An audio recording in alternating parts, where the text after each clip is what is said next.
This member of the mushroom family, this fungus, is for the moment known only as X. It was discovered barely weeks ago growing in a remote rainforest.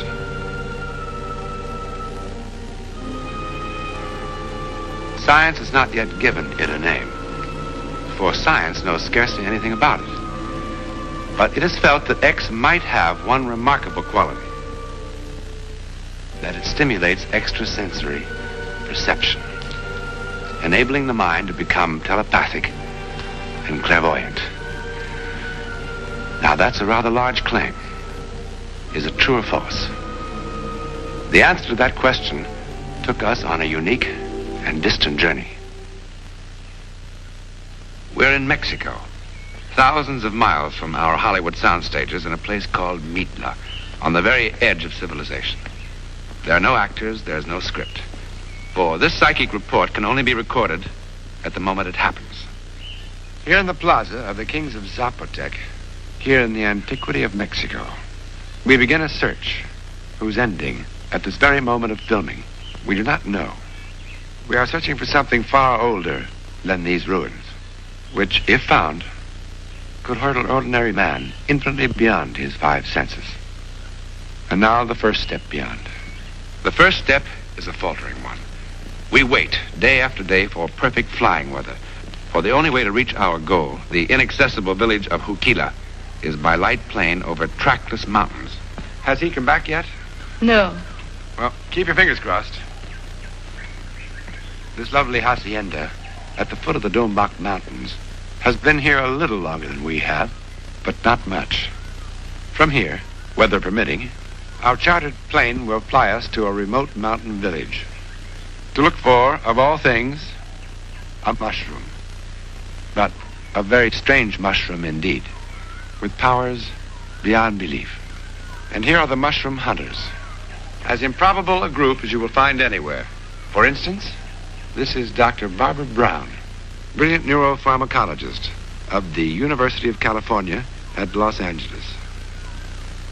With her is David Gray, one of the last kahunas of Hawaii, a spiritual leader whose line goes back 900 years and whose quest for knowledge beyond the world of materialism has led him everywhere in the world.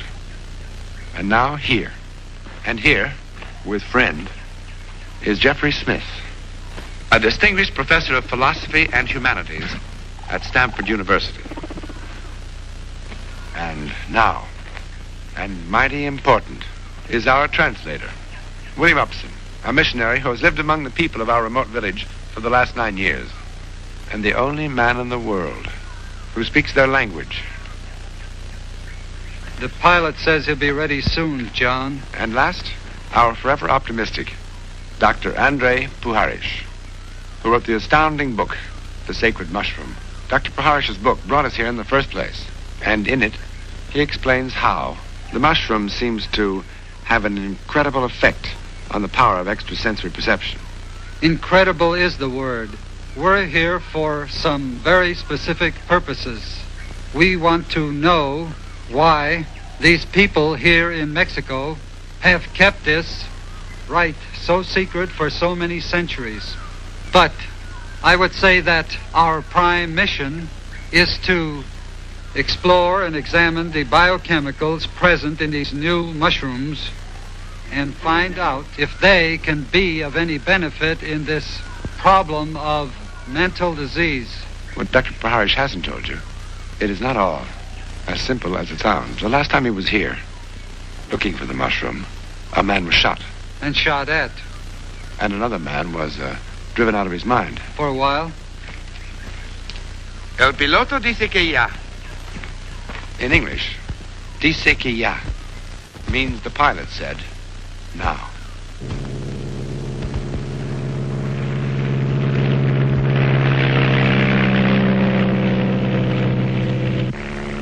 The shadows of our two small planes fall on rainforests which hide villages where the 20th century does not exist.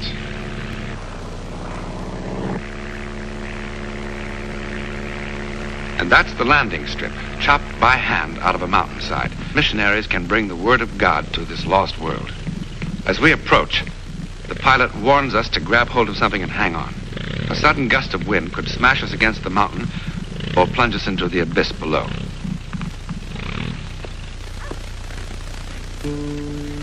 At last, we are in the village of Hukila, slogging through mud.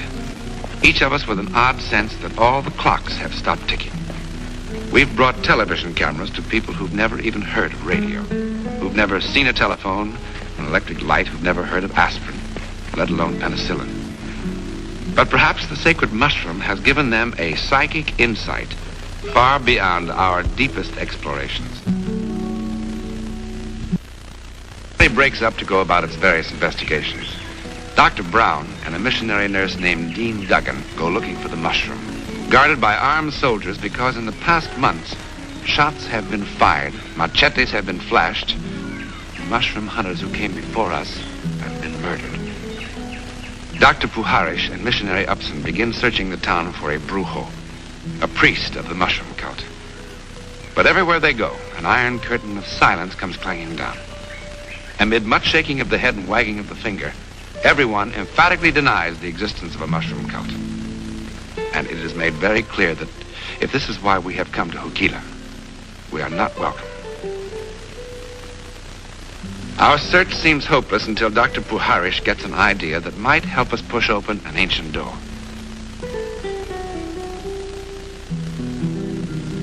Bill Upson is sent through the village announcing that a free medical clinic is open to one and all.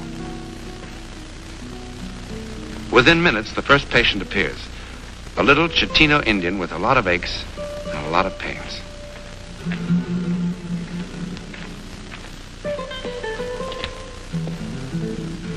And then they come in droves. All of them humble. All of them hopeful. All of them grateful. Finally, the mother of a child whom Dr. Puharish has treated timidly suggests that she might help.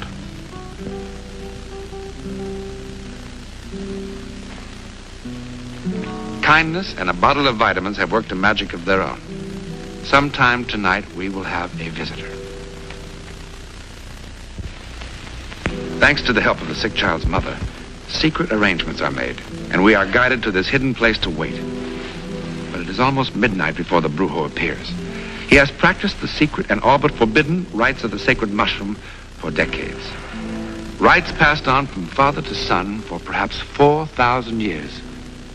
But of course, he has never performed before such an audience or a camera. Our scientists have prepared test questions to evaluate the brujo's extrasensory perception. But he insists on one condition. To achieve spiritual union, they also must eat the mushroom. However, in the interest of detached scientific observation, he agrees that Dr. Brown does not have to take the mushroom. The rites begin. A strangely aromatic root is burned. Inhaled. The brujo murmurs incantations in Chitina, a language unknown anywhere else on this earth. As our group waits for the mushroom to take effect, Bill Upson questions the brujo. Because of the circumstances, the sound is, of course, far from perfect.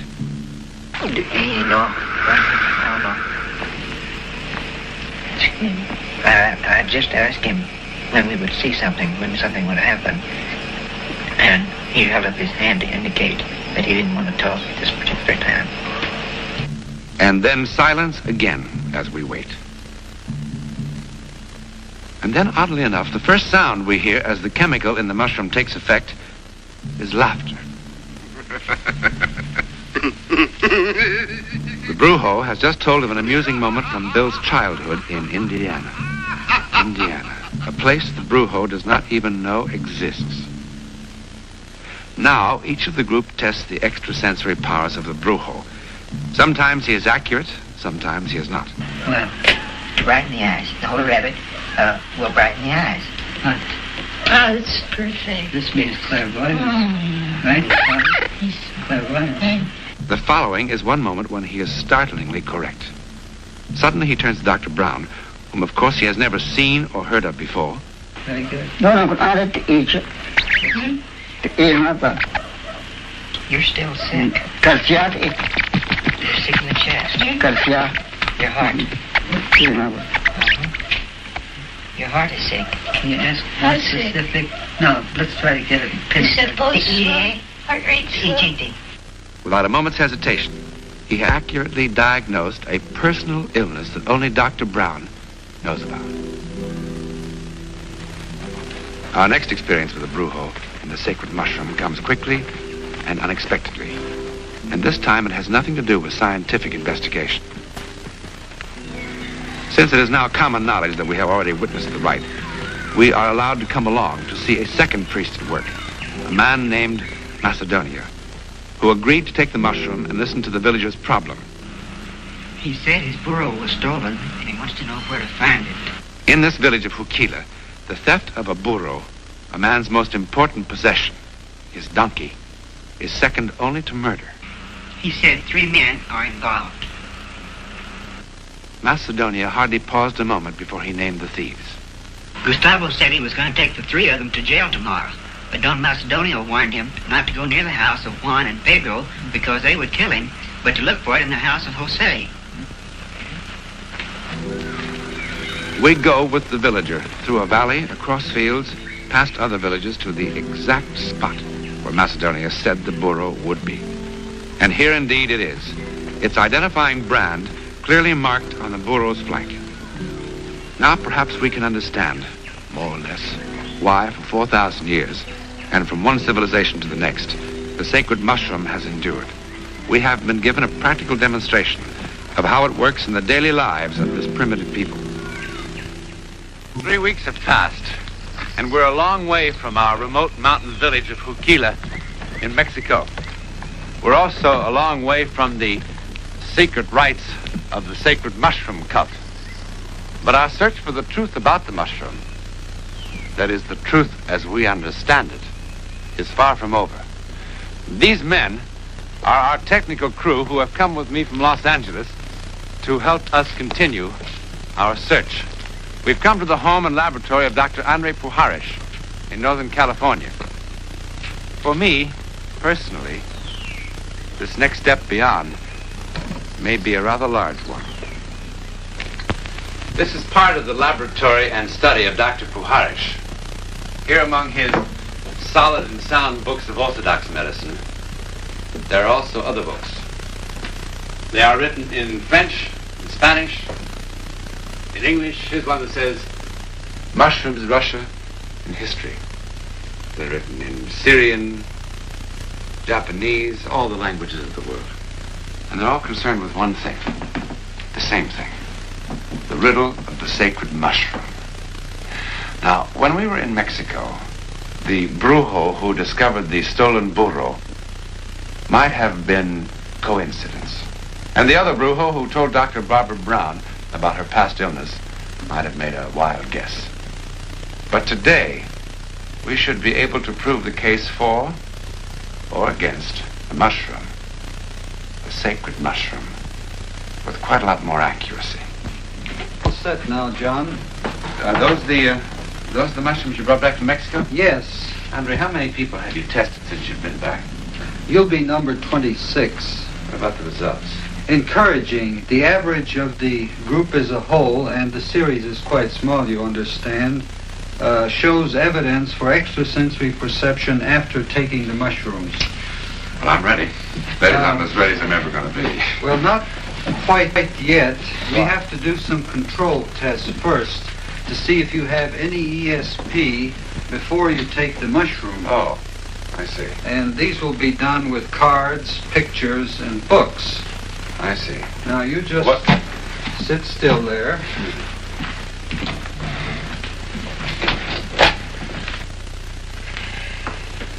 Who knows, I might turn out to be a great big psychic without anybody's help from anything, huh?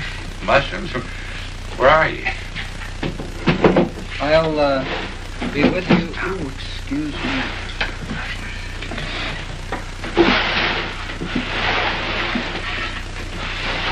Now, John, you take your left hand and bring it in here on this first block. There's a row of 10 blocks by you. You bring your right hand over and you scan this far row, and you remain sensitive to any impressions, and when you think you're over the card that matches the one your left hand is on, you pick it up and move it opposite that card. I see.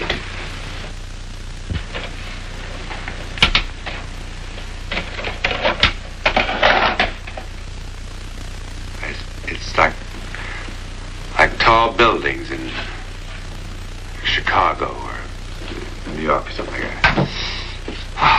What shall I do? Tall buildings in Chicago. That's not well. How'd that do with the rest of the Well, got your scores added up. On this test, you got 5 hits out of 50. On the book test here, you got 1 out of 16, and you got nothing on the pictures. This is a chance score and shows. That shows that despite 3 years with our show, I have what they would call practically no extrasensory perception at all. That's what the test. Well, what do we do now? Now to eat the mushroom. All right, I'm ready. Maybe that'll improve me. Which ones are we going to eat?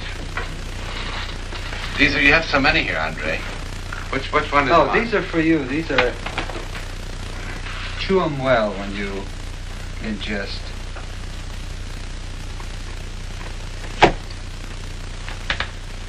Not bad, are they? Tastes just like mushrooms. And one more for you. Oh, dry. All right. What now? Now we'll lie you down on the bed. What for? We'll do some physical testing before the effects of the mushroom take hold. Like what?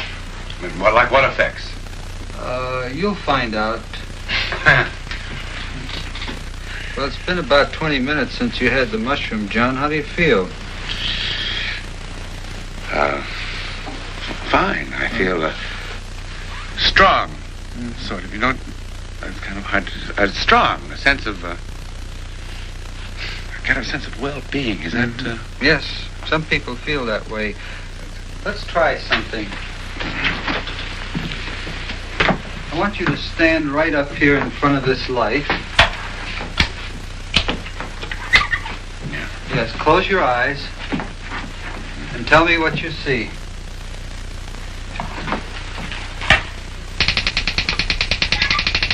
Lower your head a little bit. A little more. Now. Oh, I see it. Now I see it. I see so many things I can't tell you. Can't you slow it? Slow it. Now I see but I see so many colors that go. Are they pretty? In geometric signs that now it's like great things. They're magnificent, is what they are. They're magnificent.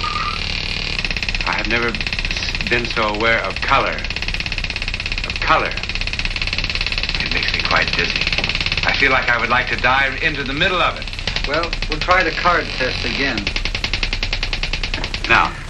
All right, same way. Start with your left hand and try to find the one in this row.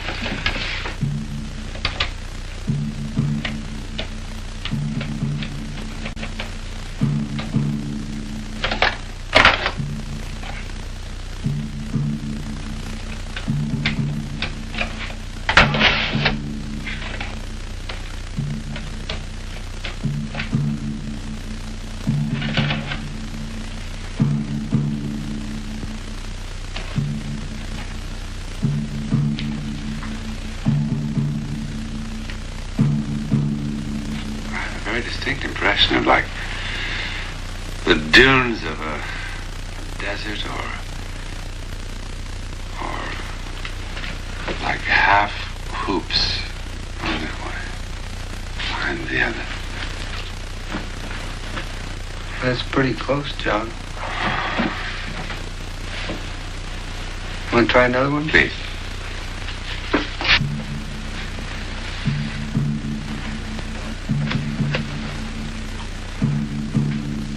It has has a great deal of... It has something... power, like noise. I don't know how to translate that into a picture. It seems to have that noise and speed.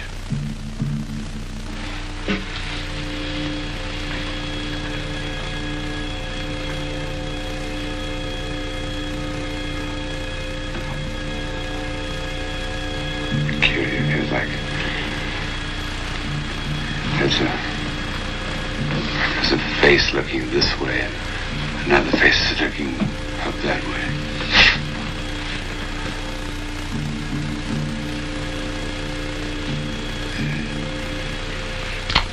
That's pretty good. Would you like to take a look and see what it's like?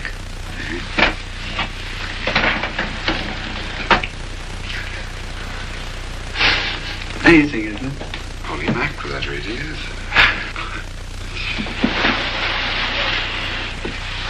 Andre, before you tell me anything about the score, let me tell you something.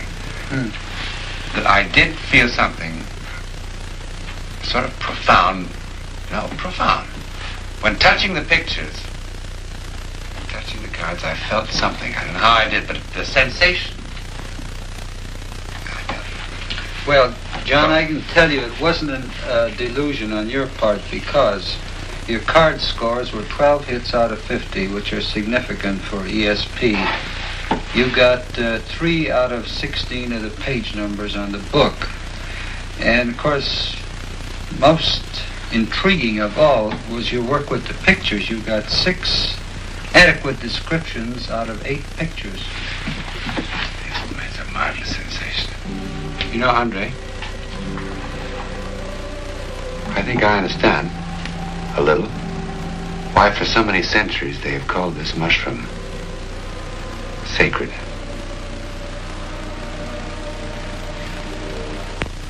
Now our mushroom hunters are reassembled here in our studio. Dr. Brown, was our search worth it? Yes, I think so. The chemicals in the mushrooms, I think, will offer us another tool by which we can explore the mechanisms and the capabilities of the mind of man, and that's both sensory and extrasensory. What about you, Professor Smith? Well, John, the more I experience of life in its ordinary and extraordinary aspects, the more I feel like a wide-eyed child reaching for knowledge and life. As for the mushroom, it took me out into worlds I didn't believe existed, far beyond ordinary perception. And yet, even today, they're as real and as important to my everyday life as anything I've experienced. Dr. Puharish?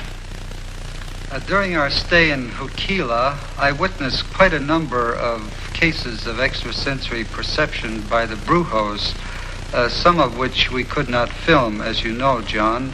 These, in addition to the ones we did film, and the work which we have done since our return, convinces me that the mushroom contains a chemical which is most promising for the further investigation of extrasensory perception. When this program began, the question was, were the claims for the mushroom true or false? Well, for those of us who made the journey, the answer is true.